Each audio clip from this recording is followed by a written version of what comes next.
Bonjour. Dans la vidéo précédente, nous avons vu en détail l'approximation de Born-Oppenheimer et nous allons maintenant travailler sur les deux autres approximations qui vont nous permettre de traiter les systèmes moléculaires, c'est-à-dire l'approximation orbitalaire et l'approximation LCAO. Donc je vais commencer par la première de ces deux approximations, l'approximation orbitalaire. Donc une fois que l'on a appliqué l'approximation de Born-Oppenheimer, voici à quoi se réduit l'hamiltonien de notre système, avec ici l'opérateur énergie cinétique des électrons, ici l'opérateur d'interaction électron-noyau et ici l'opérateur d'interaction entre électrons. Comme précédemment, c'est le terme d'interaction électron-électron qui rend impossible la résolution analytique du problème, c'est-à-dire qui nous empêche de résoudre analytiquement l'équation de Schrödinger pour les systèmes moléculaires. Pour passer outre cette impossibilité, nous appliquons ici l'approximation orbitalaire qui consiste à écrire la fonction d'onde totale du système, c'est-à-dire la fonction d'onde polyélectronique, psi, comme un produit de fonctions d'onde monoélectroniques. C'est ici les φ1, φ2, φ3, φn. Chacune de ces fonctions d'onde monoélectroniques ne dépend que des coordonnées d'un seul électron.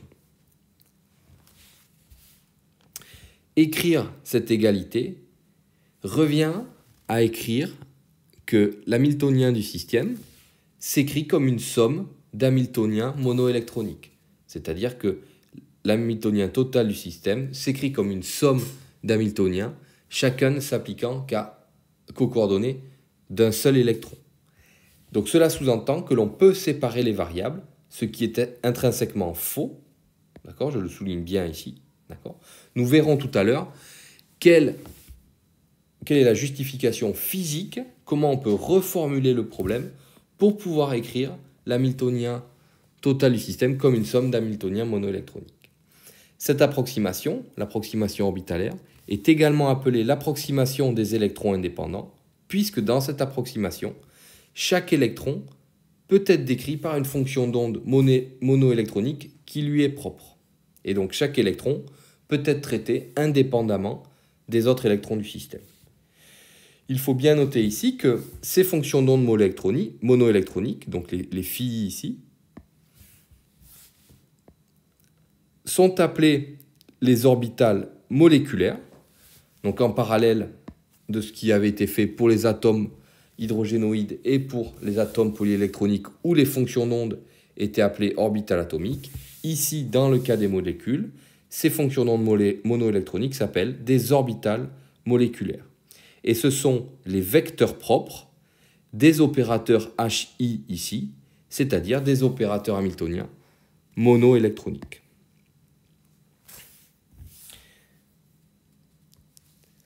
Du point de vue de l'énergie, puisque on écrit dans le cadre de cette approximation la fonction d'onde totale comme un produit de fonctions d'onde monoélectroniques, l'énergie électronique totale du système s'écrit comme la somme des énergies de chaque électron. Les énergies des électrons sont notées epsilon i ici, et Ni correspond à l'occupation de l'OM. C'est-à-dire que la somme ne se fait que sur les orbitales moléculaires occupées, c'est-à-dire sur les orbitales moléculaires qui décrivent effectivement un ou deux électrons du système. Donc la question importante lorsque l'on applique l'approximation orbitalaire est de savoir physiquement que signifie le fait d'écrire l'hamiltonien du système comme une somme d'hamiltoniens monoélectroniques. On ne peut pas séparer les variables de façon exacte ici du fait du terme d'interaction électron-électron.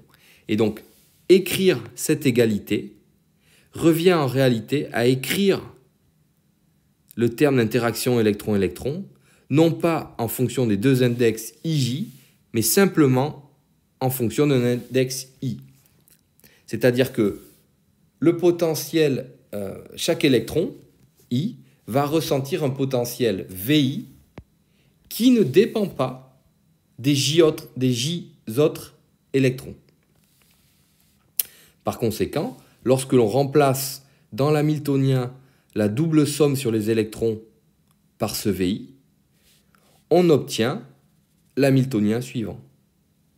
Et vous voyez que cet hamiltonien ici est bien séparable, puisqu'il correspond à la somme de n hamiltoniens, chacun s'appliquant sur les coordonnées d'un seul électron. Donc ce potentiel VI, qui est une approximation, qui n'est pas exacte, est le potentiel que ressent l'électron I dans le champ moyen généré par tous les autres électrons. C'est-à-dire que l'électron I n'interagit pas avec les n-1 autres électrons, il ressent leur influence en moyenne dans ce champ, dans ce potentiel moyen qu'est le potentiel VI.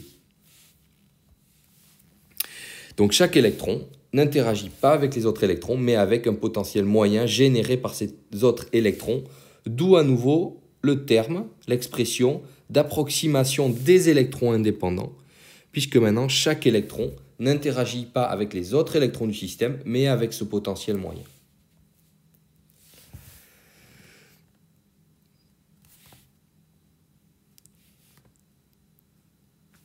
Une des difficultés ici, c'est comment exprimer ce VI. On peut imaginer que chaque électron, c'est ce qui est sous-entendu par cet index I ici, pour chaque électron, l'expression mathématique de ce VI est différente. Et par conséquent, si j'ai n électrons dans le système, je vais avoir n potentiels différents. Ce n'est pas le cas. Dans tout ce qui va être fait maintenant, on va considérer que VI a une expression mathématique unique qui ne dépend pas de de l'électron considéré. C'est-à-dire que les VI ne diffèrent donc que par les variables sur lesquelles ils s'appliquent. Leur forme mathématique est la même, c'est simplement les coordonnées dans l'expression de ces VI qui va différer. C'est la même chose que nous avons observé pour la particule contrainte en 2D ou l'oscillateur harmonique en 2D, où nous avions des opérateurs monoélectroniques qui avaient la même forme mathématique, mais qui s'appliquaient à des variables différentes, x et y, dans ces deux cas. Donc, notez bien ici que si l'on donne une expression mathématique unique à ce potentiel, donc quel que soit l'électron, ça veut dire que chaque électron I va ressentir un potentiel qui est le même pour tous les autres électrons. Et donc, l'électron I va, en quelque sorte, interagir avec lui-même. C'est ce qu'on appelle le problème de la self-interaction. Donc, c'est un problème qui n'est clairement pas au niveau de la licence. C'est un problème que nous aborderons, que vous aborderez au niveau master, voire en thèse. D'accord ? Donc, je le souligne juste ici, au cas où vous rencontriez cette expression dans les manuels. C'est un problème qui existe dans les approximations, dans l'approximation que nous avons fait, mais il existe des manières de le traiter. Par conséquent, lorsque l'on considère ce potentiel V, que ce potentiel VI a une forme mathématique unique, ça veut dire que tous les HI, tous les opérateurs hamiltoniens monoélectroniques, ont une forme mathématique unique et bien définie. Par conséquent, les fonctions d'onde monoélectroniques, les phi, donc qui sont les fonctions que nous souhaitons déterminer, sont donc les fonctions propres de cet opérateur H qui est unique, dans lequel en fait j'ai retiré l'indice I. D'accord ? L'indice I ne dénote ici que les variables sur lesquelles s'applique cet opérateur. Donc, comme précédemment, nous avons un opérateur monoélectronique, H, et ses vecteurs propres seront les orbitales moléculaires du système.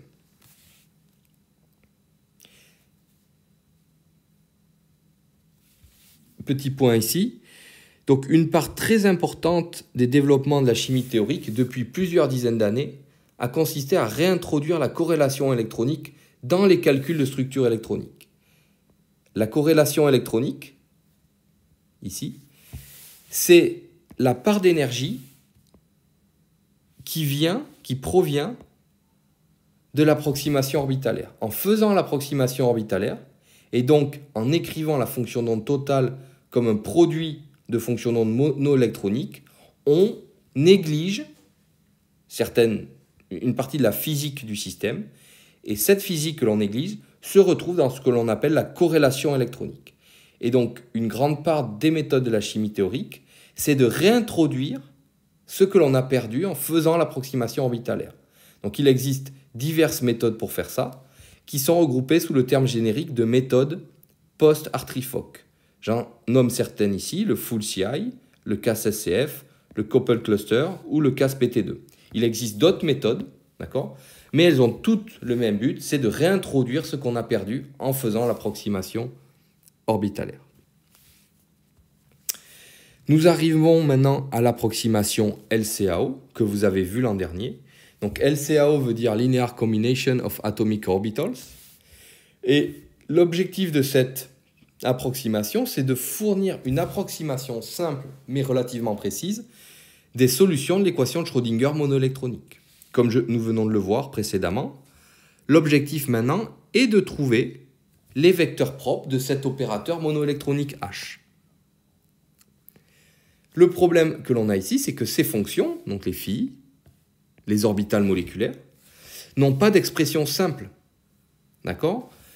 Pour les atomes, qu'ils soient hydrogénoïdes ou polyélectroniques, on pouvait obtenir des fonctions avec des formes analytiques plus ou moins compliquées, mais que l'on savait manipuler, et en tout cas que l'on pouvait exprimer à partir de fonctions connues.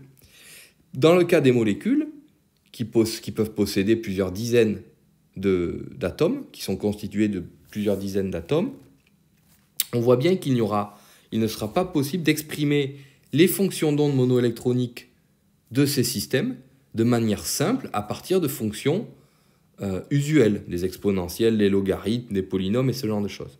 Donc il va falloir exprimer ces fonctions d'une manière un peu plus complexe que nous l'avons faite dans le cas des atomes. Donc la solution à adopter ici, c'est d'écrire ces fonctions d'onde monoélectroniques, donc les phi, comme des combinaisons linéaires de fonctions connues. Et quelles fonctions connues allons-nous utiliser ? Nous allons utiliser des fonctions qui permettent d'avoir les combinaisons linéaires les plus restreintes possibles, tout en décrivant le plus précisément possible la chimie du système.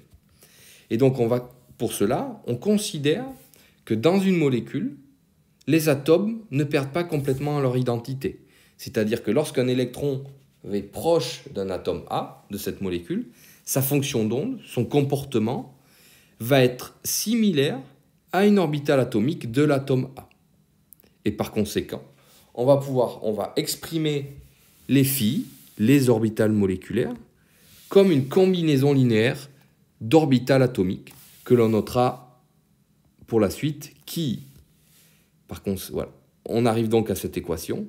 Les orbitales moléculaires, donc les phi, les fonctions d'onde monoélectroniques, s'expriment comme une combinaison linéaire, ici, d'orbitales atomiques.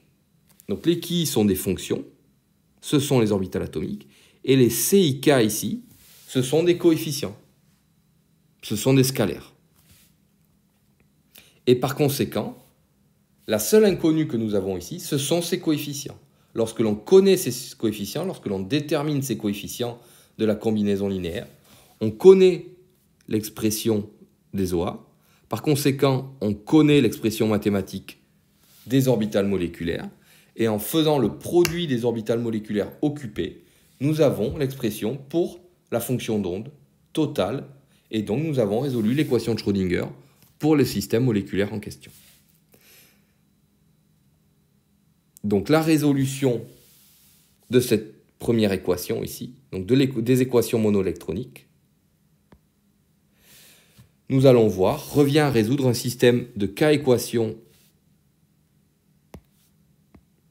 à k inconnus, les inconnus étant les CIK, donc les coefficients ici de la combinaison linéaire, et ces équations sont appelées les équations séculaires, et c'est ce que nous verrons dans la vidéo suivante.